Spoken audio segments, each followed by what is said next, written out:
Good morning, Arizona. Good morning, Arizona. Welcome back, everyone. Just before 7:30 on your Saturday. You know, the adoption process can be long, certainly stressful, but of course joyful. It's also especially stressful if it's an international affair. That's why a post-adoption conference is taking place this week here in the Valley. And here to talk about it is Michelle Yang with Commonwealth Adoptions International. And we also have Jason Forquer and his two adopted children. We have Alexander, who is 10, and Caitlin, who is 9. Thank you all for being here this morning. Thank you for having us on. The kid had to get up early. Jason, if we can ask you first, what was the process like for you? It happened a good 7 years ago now. Yeah, almost 8 years ago. Wow. It's a long process. There's tons of paperwork. We always say it's like giving birth, just in paperwork. So it takes 9 months. But we got to travel to Russia, and it was really cool just picking them up and getting to see where they were born and seeing their, where they lived. And they were just both under 2 years old when you adopted them at the same time. Yeah, Caitlin was 13 months when we got her, and we picked her up from a children's hospital, and Alexander was 2.5. Why did you and your wife decide to look at the international adoption process? I don't know. My wife's Norwegian, so we just thought, we'd look kind of out and around, and we just always kind of liked Russia, so we chose Russia as our country and just went forward from there. Very cool. I know we have some pictures of when the children were younger. I think Caitlin in the snow is our first picture here. What is the, I guess, integrating the family? Was that any different? But they were so young, so I don't know if it made such a difference. Well, it's a shock when you bring two kids into the house and you've had no experience with children before, and suddenly you have a 2.5-year-old and a 1-year-old. So, for any family, that's a big shock, and having two at once is a big shock. And then my wife, of course, got pregnant 2 weeks after we got back. Oh, so how exciting! Then we had our biological child, Christopher, 10 months later. So your family of 3, soon to expand to a family of 4 because of another adoption. Yes, we're in the process, just waiting for travel approval to go to China to pick up our daughter, Maddie, who she's almost 3. So. What do you guys know about Maddie? Alexander, what do you know about her so far?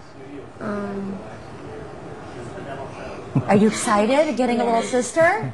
Yeah, real excited or just a little? Well. Look at how cute she is. Caitlin, what do you think about getting another girl in the family, huh? Good. Are you going to share your room with her and all your girl stuff? Your toys? You're probably a little bigger than some of her toys. Tell me what you guys like to do in school.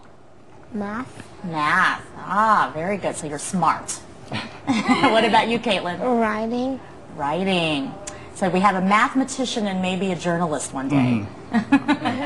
Michelle, for folks who are looking at this beautiful family and thinking of expanding their family or starting a family, adoption is certainly one of the ways to go because there are hundreds of thousands of kids around the world, thousands alone here in Arizona, waiting for a home. Yes, that's true. And our mission at Commonwealth Adoption is to find as many loving homes for these children as possible.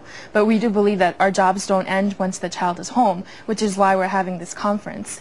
We want to make sure that all of our families all across the country have the necessary education to provide the best family environment. Because it's not, every scenario is going to be different with every family that you bring in. As we look at some of their other photos from their family trips, how do you even start? Where do you even start if you're interested in the process? Well, a lot of families do a lot of research online. You can call us. Our conference information, all of our adoptive program information is all available online at commonwealthadoption.org. And for this conference, we're thrilled to have Dr. Boris Gindis, who is a nationally renowned child psychologist from New York. He specializes in international adoption issues, and he'll cover topics ranging from gauging your child's school readiness to the effect of orphanage life on your child's school performance. Because that's one thing we have to remember is, aside from the parents and that adjustment, it's also a huge adjustment for the child.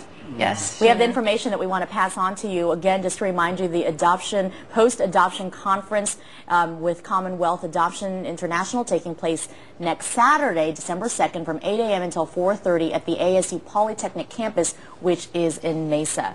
Thank you all for being here this morning and sharing your story. And Jason, continued success and with your family, and good luck with your new little girl when you guys get her. Thank you. Are you guys going to help take care of the little sister? Yeah. Who's going to take care of the diapers?